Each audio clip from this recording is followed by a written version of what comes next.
Ngayong araw ay papunta nga ako sa Calawag, Quezon dahil nga ako nga ay hinahanap na ni Judith. Kailangan ko na nga pumunta sa Avon dahil nga oras na nga ng aking pagbabayad. Wala talaga akong balak mag-video ngayong araw dahil wala naman akong espesyal na gagawin. Mula sa bahay ay dito na nga ako nagpababa sa paradahan ng jeep papuntang ang Calawag. Wala pa ngang 5 minuto ay umalis na nga kami dito sa paradahan na ako nga lang ang sakay. Ito nga ako nakapeso sa may kalapit ng driver kaya naman nakapagkwentuhan kami. Tinanong ko nga si Manong driver kung ilang minuto nga ang dapat nilang hintayin dito sa paradahan bago nga sila umalis. 15 minutos nga raw at kahit nga may dumating o wala nga daw na pasahero ay kailangan na nga nilang umalis. Bago nga kami umalis sa paradahan ay niluluko nga ako nito ni Manong driver na arkilahin ko na nga raw itong kanyang jeep dahil ako nga lang daw ang sakay. Inulit ko pa nga yung tanong sa kanya na talagang sadya bang gano'n na kahit iisa nga yung sakay ay talagang kailangan ng umalis. Sadyang ganun nga raw kaya naman habang nakasakay ako dito sa kanyang jeep ay talagang ako nga ay napapaisip. Sa isip ko na nga laang ay paano nga kung wala na nga siyang maisakay, paano na nga lang yung kanyang gasolina na magagamit. Mabuti na nga laang at pagpasok nga namin ng bayan ay marami nga siyang naisakay na pasahero. Hindi ko na nga nabilang kung ilan nga yung kanyang sakay pero lampas naman siguro kami ng 10. Pagkalampas nga namin ng bayan ay nakangiti nga itong si tatay na sinabing swerte nga raw ako at marami nga raw pasahero na sumakay sa kanya. Yun lang talaga mga mare dahil parang naawa nga ako kay tatay dahil paano nga kung wala nga na talagang sumakay. Ang nasa isip ko na nga lang sa mga oras na iyon ay kung paano niya nga mababawi yung gasolina kung ako nga lang ang sakay ng kanyang jeep. At total nandito na rin naman ako sa Avon, ikikwento ko na nga rin ang pagiging Avon dealer ko.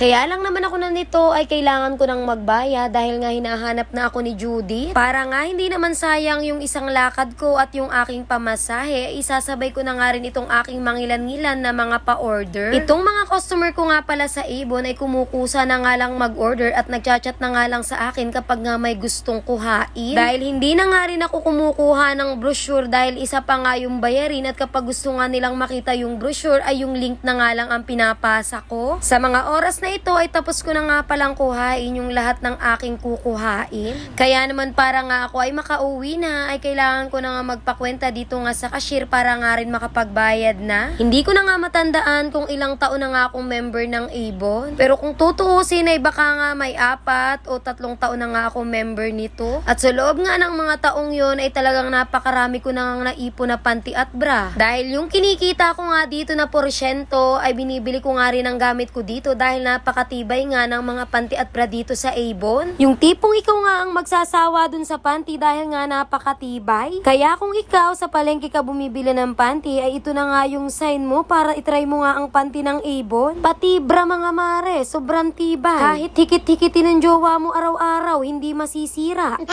Natapos na nga pala ako sa loob ng Avon at nakapagbayad na nga ako ng aking Judith. Kaya naman para makabalik ng bahay ay nag-abang nga ulit ako ng panibagong jeep. At yun lang, bye!